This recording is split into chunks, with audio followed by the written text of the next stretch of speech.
Hey guys, magandang araw sa inyong lahat. It's me again, your Igorot guy at your service from Baguio City and reporting here at Saitama, Japan.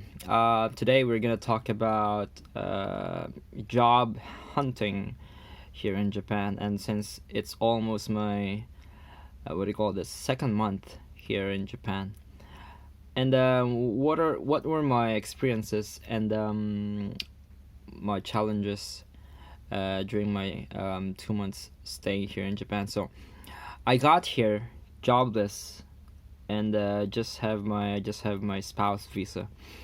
So if you also have a spouse visa and you're having a difficulty, or maybe you're wondering how will you get a job here in Japan, if and then if you have like minimum Japanese skill like I have, or like none at all or none whatsoever, what are the options that you have if you want to look for a job here in Japan?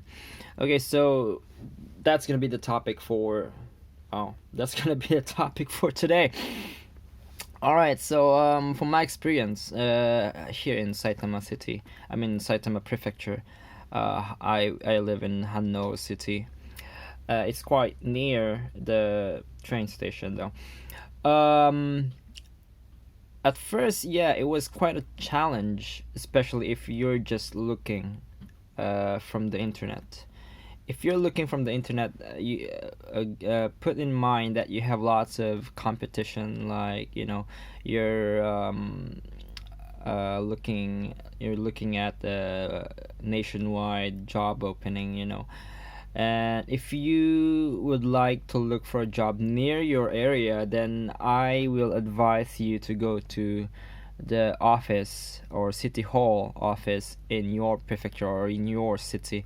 So in my case, we went to Hanno City City Hall, and we went specifically to an office there called Hello Work or Harowaku. So there, if you have like a spouse who's a native Japanese speaker, then yes, you will be needing him or her because you cannot do it alone. If you don't know how to speak Japanese, then you cannot do that alone. So you have to have a person who knows how to speak Japanese, and then you can apply in that office called Hello Work. All right. So what's gonna be the scenario when you get there? Firstly, you'll be getting a number, and then after that, they're gonna ask you why you in Hello Work, and then of course, gonna tell them, or your partner is gonna tell them that you're applying for a job, or you want to get a job, even though you don't speak Japanese at all, or like me, you have a minimum Japanese skill. So when you get there, they're gonna ask you about your visa, what kind of visa you're using, and after that they're gonna call you again, or just application. So the first time you'll be there, just an application, so application to like give them your resume, your details, and then they're gonna look for a possible job that you are qualified to.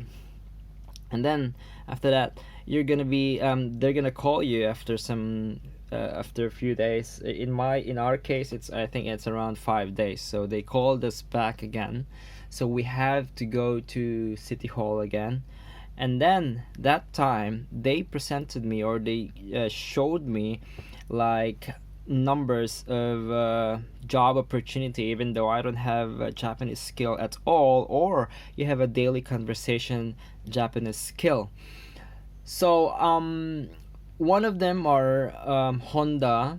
I don't know what will you do, but I guess you're gonna wash cars in that company. Another one is a cargo company, so you're gonna just bring cargoes to a place, from place to place.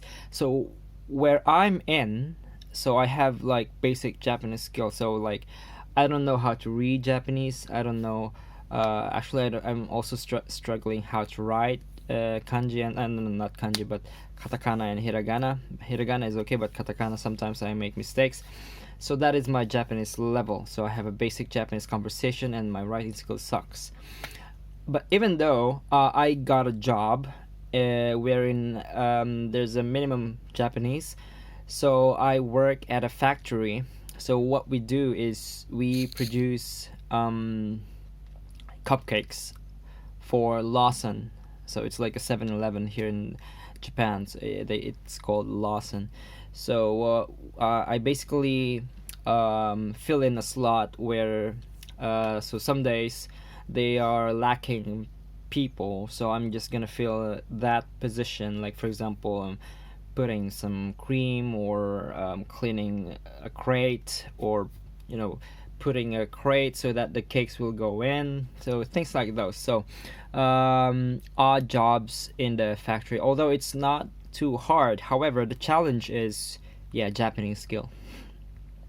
So most of the time they speak in Japanese, and when they speak so fast I couldn't understand, and that was the challenge. Yeah. That's it pretty much. I'm kind of lucky because my coworkers are not that what do you call that? Uh, they're yeah, they're friendly, so it was fine for me. Um, Other than that, of course, you have an English teacher here in Japan, and it's quite in demand. However, the challenge here is the place you're gonna be working in. Like for example, in my case, when I tried to apply it as an ALT, they offered me a position. However, it's not in our vicinity. Like it's too far away, like 4 hours, 3 hours away from our house here in Saitama. So that's the challenge. However, if you're willing to relocate to go to other prefecture, if you're willing to do that, then yes, it's a big possibility to have for you to have an ALT. And the minimum qualification is for you to have a good English skills, of course, and then you have a certificate, a diploma. Yeah. Yeah, I think that's pretty much it. And then of course you have other teaching agency like Eikaiwa, or like teaching kids from 6 months old to 12 years old. Yeah, there are lots of those actually. So those are the options that I saw when I was looking for a job uh, during my second month of staying here in Japan. So yeah, if you have any questions about what's happening here in Japan amidst Omicron, this time of year, this time of COVID, and like if you're struggling about your visa and about job and about anything that I could share my experience with, and I'm happy to share it with you, as long as you comment on the comment section, and like and subscribe in my channel. I'll see you again. So yeah, signing off, your good guy at your service. I'll see you next time. Bye bye.